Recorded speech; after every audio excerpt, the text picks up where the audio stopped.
Cuando los israelitas se enteraron de que Jeroboam había regresado, mandaron a llamarlo para que se presentara ante la asamblea, y lo proclamaron rey de todo Israel.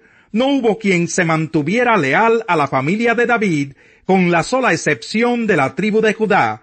Roboam, hijo de Salomón, llegó a Jerusalén y movilizó a todas las familias de Judá y a la tribu de Benjamín, 180,000 guerreros selectos en total, para hacer la guerra contra Israel y así recuperar el reino.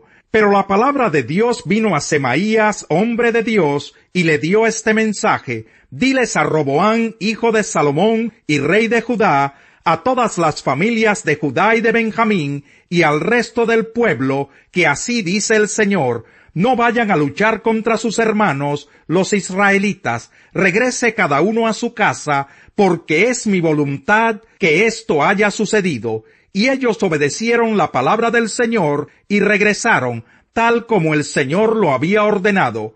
Jeroboam fortificó la ciudad de Siquem en la región montañosa de Efraín y se estableció allí. Luego se fue de Siquem y fortificó Peniel, pero reflexionó: ¿y qué tal si ahora el reino vuelve a la familia de David? Si la gente sigue subiendo a Jerusalén para ofrecer sacrificios en el templo del Señor, acabará por reconciliarse con su señor Roboam, rey de Judá. Entonces a mí me matarán y volverán a unirse a él. Después de buscar consejo, el rey hizo 2 becerros de oro y le dijo al pueblo: israelitas, no es necesario que sigan subiendo a Jerusalén. Aquí están sus dioses que los sacaron de Egipto. Así que colocó uno de los becerros en Betel y el otro en Dan, y esto incitó al pueblo a pecar. Muchos inclusive iban hasta Dan para adorar al becerro que estaba allí. Jeroboam construyó santuarios paganos en los cerros y puso como sacerdotes a toda clase de gente, hasta a quienes no eran levitas. Decretó celebrar una fiesta el día 15 del mes 8, semejante a la que se celebraba en Judá. En el altar de Betel ofreció sacrificios a los becerros que había hecho, y estableció también sacerdotes para los santuarios paganos que había construido. Así pues, el día 15 del mes 8, Jeroboam subió al altar que había construido en Betel y quemó incienso. Ese fue el día que arbitrariamente decretó como día de fiesta para los israelitas. Capítulo 13. Sucedió que un hombre de Dios fue desde Judá hasta Betel en obediencia a la palabra del Señor. Cuando Jeroboam, de pie junto al altar, se disponía a quemar incienso, el hombre de Dios, en obediencia a la palabra del Señor, gritó: altar, altar, así dice el Señor, en la familia de David nacerá un hijo llamado Josías, el cual sacrificará sobre ti a estos sacerdotes de altares paganos que aquí queman incienso. Sobre ti se quemarán huesos humanos. Aquel mismo día el hombre de Dios ofreció una señal. Esta es la señal que el Señor les da: el altar será derribado y las cenizas se esparcirán. Al oír la sentencia que el hombre de Dios pronunciaba contra el altar de Betel, el rey extendió el brazo desde el altar y dijo: agárrenlo. Pero el brazo que había extendido contra el hombre se le paralizó, de modo que no podía contraerlo. En ese momento el altar se vino abajo y las cenizas se esparcieron, según la señal que en obediencia a la palabra del Señor les había dado el hombre de Dios.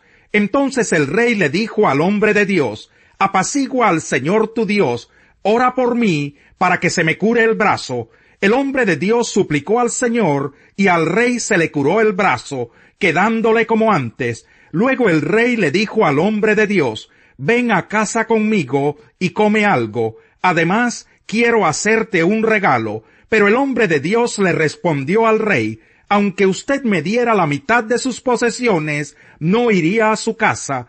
Aquí no comeré pan ni beberé agua, porque así me lo ordenó el Señor. Me dijo: no comas pan ni bebas agua, ni regreses por el mismo camino. De modo que tomó un camino diferente al que había tomado para ir a Betel. En ese tiempo vivía en Betel cierto profeta anciano, sus hijos fueron a contarle todo lo que el hombre de Dios había hecho allí aquel día y lo que le había dicho al rey. Su padre les preguntó, ¿por dónde se fue? Sus hijos le indicaron el camino que había tomado el hombre de Dios que había llegado de Judá. Y el padre les ordenó, aparéjenme un estuvo listo. El profeta anciano lo montó y se fue tras el hombre de Dios. Lo encontró sentado debajo de una encina y le preguntó, ¿eres tú el hombre de Dios que vino de Judá? Sí, lo soy, respondió. Entonces el profeta le dijo, ven a comer a mi casa. No puedo volver contigo ni acompañarte, respondió el hombre de Dios. Tampoco puedo comer pan ni beber agua contigo en este lugar, pues el Señor me ha dado esta orden, no comas pan ni bebas agua allí, ni regreses por el mismo camino. El anciano replicó, también yo soy profeta como tú, y un ángel, obedeciendo a la palabra del Señor, me dijo, llévalo a tu casa para que coma pan y beba agua. Así lo engañó, y el hombre de Dios volvió con él, y comió y bebió en su casa. Mientras estaban sentados a la mesa, la palabra del Señor vino al profeta que lo había hecho volver. Entonces el profeta le anunció al hombre de Dios que había llegado de Judá. Así dice el Señor, has desafiado la palabra del Señor y no has cumplido la orden que el Señor tu Dios te dio. Has vuelto para comer pan y beber agua en el lugar donde Él te dijo que no lo hicieras. Por lo tanto, no será sepultado tu cuerpo en la tumba de tus antepasados. Cuando el hombre de Dios terminó de comer y beber, el profeta que lo había hecho volver le aparejó un asno, y el hombre de Dios se puso en camino. Pero un león le salió al paso y lo mató, dejándolo tendido en el camino. Sin embargo, el león y el asno se quedaron junto al cuerpo. Al ver el cuerpo tendido y al león cuidando el cuerpo, los que pasaban por el camino llevaron la noticia a la ciudad donde vivía el profeta anciano. Cuando el profeta que lo había hecho volver de su viaje se enteró de eso, dijo, ahí tienen al hombre de Dios que desafió la palabra del Señor. Por eso el Señor lo entregó al león, que lo ha matado y despedazado, como la palabra del Señor se lo había advertido. Luego el profeta les dijo a sus hijos, aparéjenme el asno. En cuanto lo hicieron, el profeta salió y encontró el cuerpo tendido en el camino, con el asno y el león junto a él. El león no se había comido el cadáver, ni había despedazado al asno. Entonces el profeta levantó el cadáver del hombre de Dios, lo puso sobre el asno y se lo llevó de vuelta a la ciudad para hacer duelo por él y enterrarlo. Luego lo puso en la tumba de su propiedad e hicieron duelo por él clamando, ¡ay, hermano mío! Después de enterrarlo, el profeta les dijo a sus hijos, cuando yo muera, entiérrenme en la misma tumba donde está enterrado el hombre de Dios, y pongan mis huesos junto a los suyos, porque ciertamente se cumplirá la sentencia que en obediencia a la palabra del Señor, Él pronunció contra el altar de Betel y contra todos los santuarios paganos que están en los montes de las ciudades de Samaria. Con todo, Jeroboam no cambió su mala conducta, sino que una vez más puso como sacerdotes para los santuarios paganos a toda clase de gente. A cualquiera que deseaba ser sacerdote de esos santuarios, él lo consagraba como tal. Esa conducta llevó a la dinastía de Jeroboam a pecar, y causó su caída y su desaparición de la faz de la tierra. Cuando llegó a Jerusalén, trataba de juntarse con los discípulos, pero todos tenían miedo de él, porque no creían que de veras fuera discípulo. Entonces Bernabé lo tomó a su cargo y lo llevó a los apóstoles. Saulo les describió en detalle cómo en el camino había visto al Señor, el cual le había hablado, y cómo en Damasco había predicado con libertad en el nombre de Jesús. Así que se quedó con ellos y andaba por todas partes en Jerusalén, hablando abiertamente en el nombre del Señor. Conversaba y discutía con los judíos de habla griega, pero ellos se proponían eliminarlo. Cuando se enteraron de ello los hermanos, se lo llevaron a Cesarea y de allí lo mandaron a Tarso. Mientras tanto, la iglesia disfrutaba de paz, a la vez que se consolidaba en toda Judea, Galilea y Samaria, pues vivía en el temor del Señor, e iba creciendo en número, fortalecida por el Espíritu Santo. Pedro, que estaba recorriendo toda la región, fue también a visitar a los santos que vivían en Lida. Allí encontró a un paralítico llamado Eneas, que llevaba 8 años en cama. «Eneas», le dijo Pedro, «Jesucristo te sana, levántate y tiende tu cama». Y al instante se levantó. Todos los que vivían en Lida y en Sarón lo vieron y se convirtieron al Señor. Había en Jope una discípula llamada Tabita, que traducido es Dorcas. Esta se esmeraba en hacer buenas obras y en ayudar a los pobres. Sucedió que en esos días cayó enferma y murió. Pusieron el cadáver, después de lavarlo, en un cuarto de la planta alta. Y como Lida estaba cerca de Jope, los discípulos, al enterarse de que Pedro se encontraba en Lida, enviaron a 2 hombres a rogarle: «Por favor, venga usted a Jope enseguida». Sin demora, Pedro se fue con ellos, y cuando llegó lo llevaron al cuarto de arriba. Todas las viudas se presentaron llorando y mostrándole las túnicas y otros vestidos que Dorcas había hecho cuando aún estaba con ellas. Pedro hizo que todos salieran del cuarto. Luego se puso de rodillas y oró.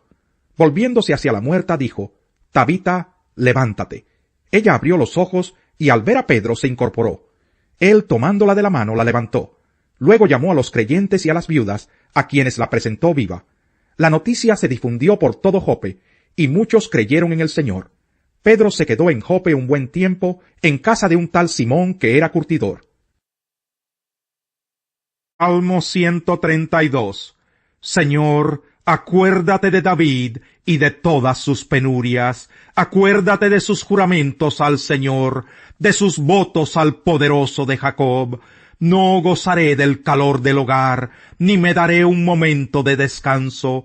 No me permitiré cerrar los ojos, y ni siquiera el menor pestañeo, antes de hallar un lugar para el Señor, una morada para el poderoso de Jacob.